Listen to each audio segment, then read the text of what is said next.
Hello guys, this is Street Service TV and welcome back to my channel. But before I start the devotional guys, I'd like to shout out the following person on our channel na nagpunta rito at nag-join sa devotional. Shout out ang God bless Sofia Canillo, Divine Villarin, Megan Ortega, Grace Magsayo, Chelsea Gombal, Sia Casinio, Clarice Hilado, Jicomic Palma, Danalia Handumun, Gisela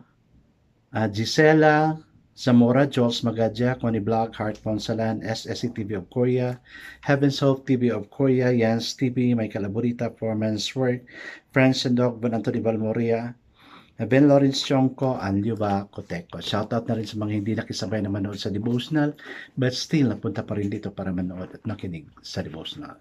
God bless us all, guys.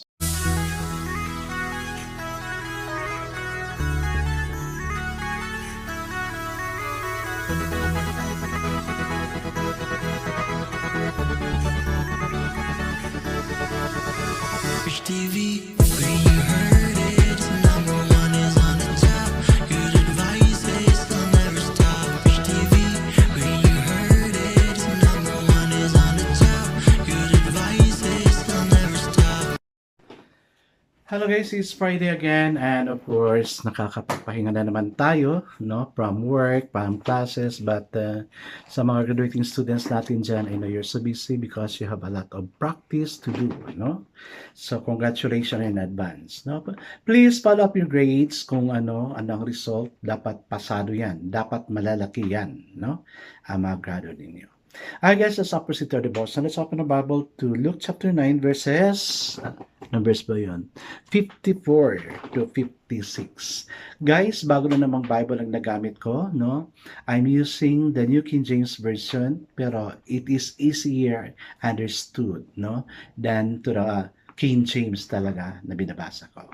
Okay, the word of the Lord in Luke chapter 9 verses, 54 to 56 says, and when his disciple James and John saw this, they said, Lord, do you want us to command fire to come down from heaven and consume them, just as Elijah did?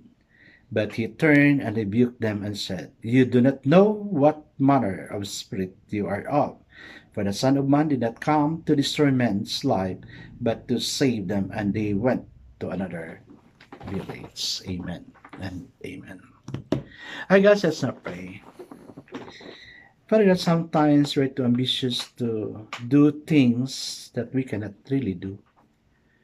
Like the disciple na pili nila, they have that power, but you have rebuked them. Father God, kung ano man yung mga napakataas na ambisyon na gusto ng mata mo, okay? Forgive us so much. But we'll never surrender it, O God, because you teach us how to believe in your miracles. And we know that you really let those miracles done in our life sa mga hinihingi namin. Father God, we commit it all unto you. In Jesus' name we pray. Amen and amen. So the focus verse for this evening, guys, is found in Luke chapter 9, verse 56, and it says, they went to another village. So the title of the devotion for this evening, guys, is The Confirmation of Closed Doors. There's a profound truth in the scripture we read yesterday that warrant further thoughts. Note in verse 53, itong kahapon to, that is about the courage and of commitment. Ngayon, confirmation na siya. After Jesus set his face like flint to go to Jerusalem. Can you still remember yung Jerusalem natin? Samaria. Yan. Okay. After Jesus set his face like flint to go to Jerusalem, a Samaritan village did not receive him.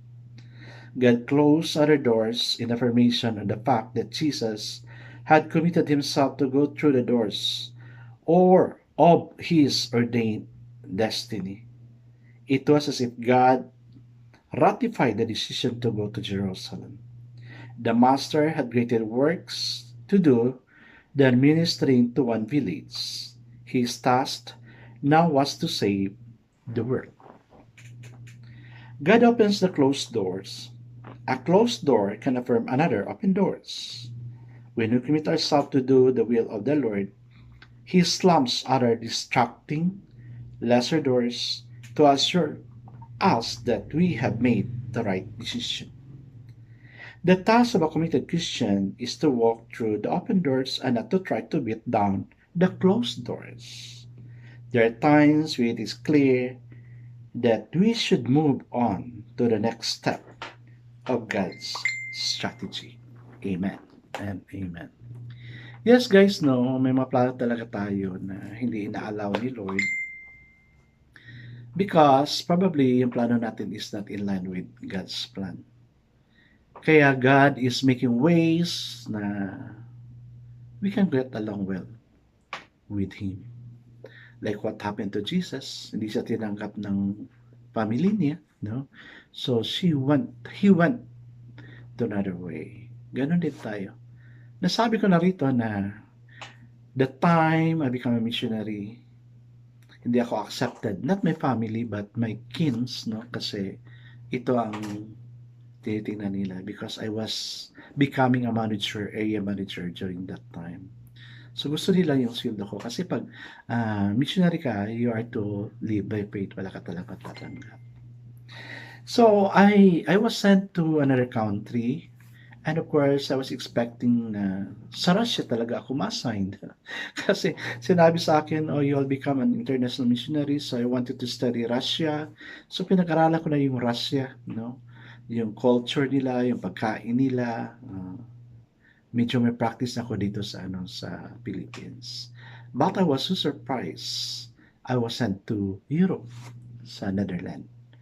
Kaya natuwa ako kasi natakot ako doon sa Russia talaga kasi ibang Russia noon. But I praise God. I was sent to the Netherlands. There I really learned a lot and I thought I'll be staying there also for a longer period of time. Hindi nga lang umabot na isang taon, I was sent back to the Philippines. There I realized that Philippines is my Jerusalem. Then after I work as a missionary, I really come back to my yung inheritance ko talaga. I stayed in Bukidnon until this time. Although I travel elsewhere, ko na yun, pasyal ko na lang yun sa ibang mga places. It's just a trip to ourselves, no? Kasi if you're committed, you already have the confirmation, and it's a confirmation of God because God assigned me to share sa mga different churches, and ngayon God is giving me deeper responsibility, and I'm so happy na God promoted me to become like this and like that, no? The responsibility God given me is quite kailangan talaga ng trabaho, focus, no? But I still have to focus on this ministry we have started, no? Mag 6 years na tayo sa April 13, and praise God, no? Na of course, simple celebration na siguro. Because this is my confirmation of my closed door dito sa devotional na hindi ko talaga mapapabayaan. Although I have added work sa mga ministry, yan, I also have to do that thing in order to glorify God. Kaya guys, ano man yung pinapagawa ni Lord sa atin, no, it is the confirmation of a closed door for us. I guess let's now pray.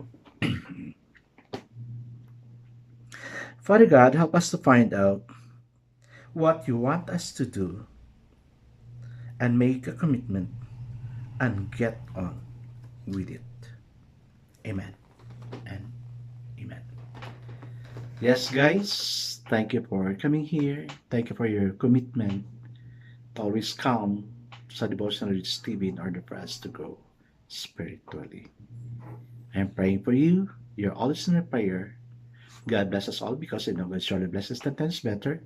This again, Rich TV. Kita-kita tayo ulit. Paalam!